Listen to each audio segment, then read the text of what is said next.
Сіздермен құрметті оқушылар, отыра қойыңдар. Балалар, бүгін біздің өтетін сабағымыздың тақырыбы қандай екен? Қандай шығармасы? Менің атым Қожа. Енді менің атым Қожаның мазмұнымен таныстық қой, иә? Мазмұнымен таныстық. Сіздерге ұнады ма? Иә. Ендеше бүгінгі сабаққа берілген оқу мақсатымен сіздерді таныстырып өтейін. Жалпы көркем шығармадағы кейіпкерлер портретінің іс-әрекет арқылы образын ашу, кейіпкерлерді шынайы өмірмен салыстырып бағалау. Ендеше балалар, жазушы туралы қандай ақпарат білеміз? Балалар әдебиеттің негізін қалаған. Жазушы, классигі. Қай жерде дүниеге келіпті? Алматы облысы, Райымбек ауданы, Қостөбе ауылында дүниеге келген екен. Қандай шығармалар бар екен? Менің атым Қожа шығармасы бар екен. Алал шақа саяқа. Қайдасың қалсаң? Қайдасың қалсаң? Бастан кешкен. Бастан кешкен. 16 жасар Чемпион. Жекпе-жек. Өлгендер қайтып келмейді. Өте жақсы. Ендеше балалар, қазір біз үй тапсырмасы. Үй тапсырмасын пысықтамастан бұрын топқа бөлініп жіберейік, иә? Мозаика әдісі арқылы қазір топқа бөлінетін боламыз. Сіздердің алдарыңызға екі кейіпкердің қиындылары жазылған. Соны тез құрастырамыз.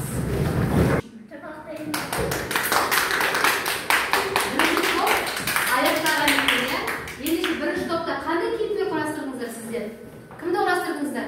Біз Қожаны Қожа құрастырыпты, иә? Ал енді Қожа қандай кейіпкер? Сотқар дейді.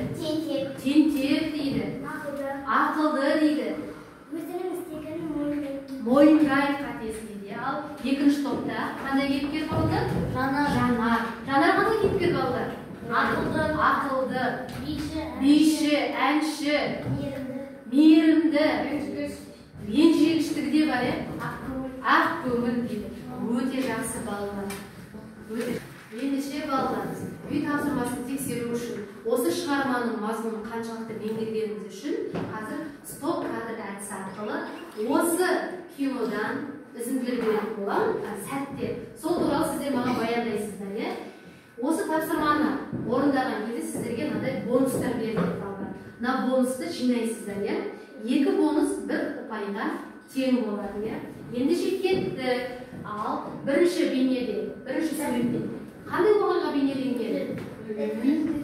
Жігер айта ғой. Бұл жаңа кемпіровқа қарап өлең айтылған. Бұл қандай кез еді? Тәжірибеге бақа ұстап алу үшін келген сәт болады, иә? Ал екінші кезде бұл туралы не айтамыз? Гүлназ. Бұл жаңағы өлең оқып тұрған сәт болады, иә? Ал келесі сурет туралы не айтады екенбіз? Бұл кім? Олжас. Сұлтанның әкесі үйінде құлсарымен қуып жібергеннен кейін Қожаның үйіне келіп тұрған сәті. Қожа қандай кейіпкер? Олжас. Мейірімді кейіпкер, және ол ілесіп кетеді.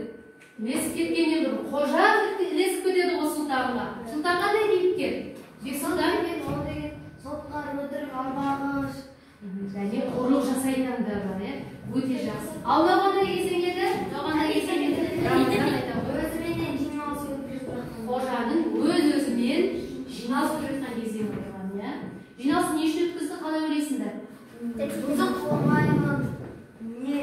Жақсы адам болу үшін, иә? Өте жақсы. Ал қандай кезең еді? Дос айта ғой. Бұл Қожаны мектептен шығару үшін жиналыс ұйымдастыратын кезі болады, иә? Мұғалімдердің жиналысы, иә? Өте жақсы. Ал маған бір кезең еді? Бұл қандай кезең еді? Бексұлтан. Бұл деген Сұлтан мен Қожа деген Қожаға барғанда Қожа мен Сұлтан өтіп төбелескенде олар сол кезде оның үстіне олар сол кезде өтірікті де айтты, ұрлықты да жасаған болар, иә? Анасы оған ренжіген сәті, иә? Өте жақсы. Ендеше балалар, сіздер осы тақырыпты өте жақсы меңгеріпсіздер. Сіздерге ендеше балалар, оқу мақсатына жету үшін соған байланысты тапсырмалар орындайтын боламыз. Қазір бірінші топқа филотоптың кестесі, екінші топқа концептуалдық кесте берілген болатын. Кесте сіздердің алдарыңызда тұр. Ендеше осы тапсырмаға сәйкес дескриптор мен таныстырып өтейік. кейін сіздерді шығармадағы кейіпкерлерді сипаттайды, кейіпкердің іс-әрекеті мен образдық тұлғасын ашады, сұрақтар құрастырады, шынайы өмірмен байланыстырады. Қалыптастырушы бағалау жапондық бағалау әдісі. Бұл тапсырмаға сіздерге 4 балл берілетін болады. Ендеше іске сәт балалар, тез орындаймыздар.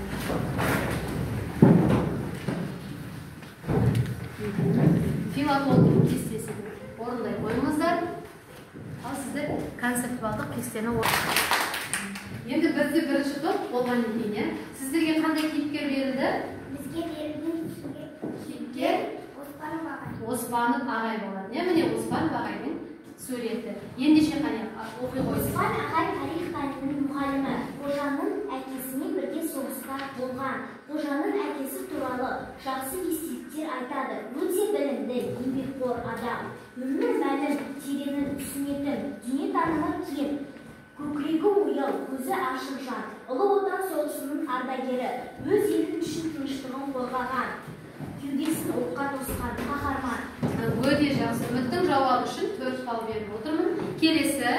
Ол үнемі қожаны қолдайтын, қожаны түсінетін жалғыз адам. Қожаның әкесі туралы жақсы әңгіме айтады. Қожаның әкесі Қадыр екеуі соғысқа қатысып, жанкешті ерлік көрсетті. Өте жақсы. Еркен Азымның да жауабына мен 4 балды беретін боламын. Келесі. Сұрақтар құрастыру болған, Қожаның әкесі қандай болды? Сен тәртібін неліктен нашар деген сұрақ қойдың ғой, Өте жақсы. Тапсырма үшін сенің балың. Оспан ағай іс-әрекеті жанашыр қожаға сенді. Қожаның әрқашан қолдайды. Қожа білімді болғанын қалайды. Қожаның әкесі жақсы адам болғандықтан баласының да өмірінің жақсы болғанына шын жүректен сенеді. Оспан ағай мұғалімдер жиналысында, сынып жиналысында қожаның мүддесін қорғап жүрді. Өте жақсы. Аяжанның да жауабы үшін 4 балды беретін боламыз. Ендеше балдар қазір келесі топ бағала жіберсін. Бірінші топтың жұмысын. Жапондық бағалау әдісі. Барлықтарыңыз дұрыс келісемін деп беріпсіздер. Жақсы, өте жақсы. Ендеше екінші топтың жұмысын орындаймыз. Екінші топ сіздерге қандай тапсырма, қай кейіпкер берілді? Түскен кейіпкер Майқанова апай берілген болады. Майқанова апай, ол мұғалім, ол қазақ тілі, қазақ әдебиетінің мұғалімі. Майқанова апай басында қожаның тәртіпсіздігіне ашуланады. Алайда ұстаз ұлы жүректің иесі демекші, мұғалімдер жиналысында қожаның түбінде адам болатынына сенеді. Өте жақсы. Еңліктің де жауабы үшін 4 балл беремін. Әрине, мұғалім болу үшін терең білім, кең дүниетаным, өзіндік болмыс болу қажет деп санаймын. Осы қасиеттердің барлығы Майқанова апайдың бойында кездеседі. Өте жақсы. Жігердің де жауабы үшін. Майқанова апай жанашыр, кешірімді. Қожа қанша қызық болса да, оны мектепте қалдырғысы келді. Қожаның болашақта жақсы адам болатынына сенеді. Жақсы, өте жақсы. Гүлназдың да жауабы үшін 4 балл береміз. Мен Майқанова апайға жақсы баға берер едім. Себебі ол жақсы адам. Оның жанашырлығы мен ақкөңілдігіне маған ерекше әсер етіпті. Біздің бүгінгі олжасқа да сол үшін 4 балл беріп болады. Ал сіздер бағалап жүрсеңіздер, екінші топтың жұмысын сіздер де дұрыс келісесіздер ме? Өте жақсы.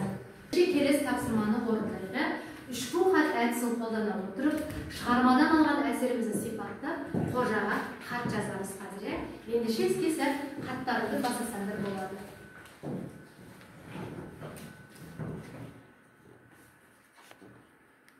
Ендеше балалар қазір хат жазып болсаңыздар, хаттарыңызбен танысайған мазмұнымен. Бірінші топтан Үміт оқи отырайық. Қожаға хат. Сәлем қожа, қалың қалай, сабағың қалай? Үміт кішкене шетіне қарай болса. Сәлем қожа, қалың қалай, сабағың қалай? Мен саған хат жазу себебім, сен менің атым Қожа фильмінде ең басты кейіпкерсің. Маған сенің мінезің, ақылың ұнайды. Сен бірақ жаман қылықтарыңды таста. Сен сұлтанға ерме, жаман жолға түсіп кетесің. Сенің әкең жоқ болып мағандықтан шығар. Сен анаңды тыңда. Сен бірақ сабағыңды оқысан үздік оқыр едің. Сондықтан сабағына көп мән бер. Сен бұл хатты оқисың деп үміттенемін. Сау бол, қожа. Жазған Жұматай Үміт. Өте жақсы. Үміттің хаты сіздерге ұнады ма? Ұнады ма сіздер? Сәлем қожа, қалың қалай, сабағыңды қаншамен оқып жүрсің? Менің саған хат жазып отырған себебім, Сен менің атым Қожа фильміндегі ең басты рөлді сомдап отырсың. Сонымен қатар, сенің маған мінезің, біреуге деген ақкөңілділігің ұнайды. Менің саған бір айтар сөзім, сұлтанға ерме. Сұлтанға ерсең жаман бала боласың. Қожа, сен анаңның тілін ал. Анаң сені аялы алақаныңмен еркелетіп өсірді. Сен мектепте бұзықтық жасасаң, анаңның жүрегі ауыратынын білесің. Сондықтан бұзық бала болма. Сау бол, сәлеммен Сержан Еркеназ. Өте жақсы. Еркеназым хатын алды ма сендерге? Бірақ бір қатесі болды, я? Қаншамен оқиды емес, қаншамен оқиды деп айтпаймыз. Қалай айтамыз? Қандай бағаға оқисың деп сұраймыз, қалай оқисың деп сұраймыз, немесе? Ендеше балалар, бүгінгі сабағымыздың соңына да келіп жеттік. Ендеше бүгінгі біздің өзіміздің сабақтан алған әсерімізге, сабақтан алған білімімізге кері байланыс беріп. Ол үшін пікірлер әдісін қолданамыз. Жағымды пікір, бүгінгі сабақта сіздерге не ұнады? Кім айтады қане? Еңгілік айта ғой. Маған бүгінгі сабақ ұнады. Бүгінгі сабақта мен Нарқын Қожа повесіндегі кейіпкерлер туралы қосымша мәліметтер біле алдым. Өте жақсы. Екінші, сындарлы сын. Енді келешек сабақта, болашақта нені жақсарту керек деп ойлайсыңдар балалар? Кім айтады? Аяжан айта ғой. Келесі сабақта салауатты жазып, салауатты айтуға тырысайық. Сауатты жазып, сауатты ойлауға тырысайық деген Аяжанның жауабы болды. Келесі үшінші, келешекке арналған пікірім маған ұнады, бірақ не ұнамады сендерге шығармаған? Қожа мен жаңардың пікірі ұнады, оны мен өз өмірімде үлгі етемін. Жақсы қасиеттер ұнады, иә? Жақсы қасиеттер ұнады. Сұлтандікі ұнамады. Сұлтан мен Жантастың бойындағы жаман қасиеттер ұнамады, иә? Өте жақсы. Мен барлығында сондай ойда деген ойдамын, сондай. Ендеше балалар, үйге тапсырма ала қояйық. Қожамен диалог құрып келесіңдер, яғни сұхбат құрып келесіңдер, үйге берілген тапсырма. Ендеше балалар, бүгінгі сабақ сіздерге ұнады деген ойдамын. Келесі сабақта кездескенше сау болыңдар.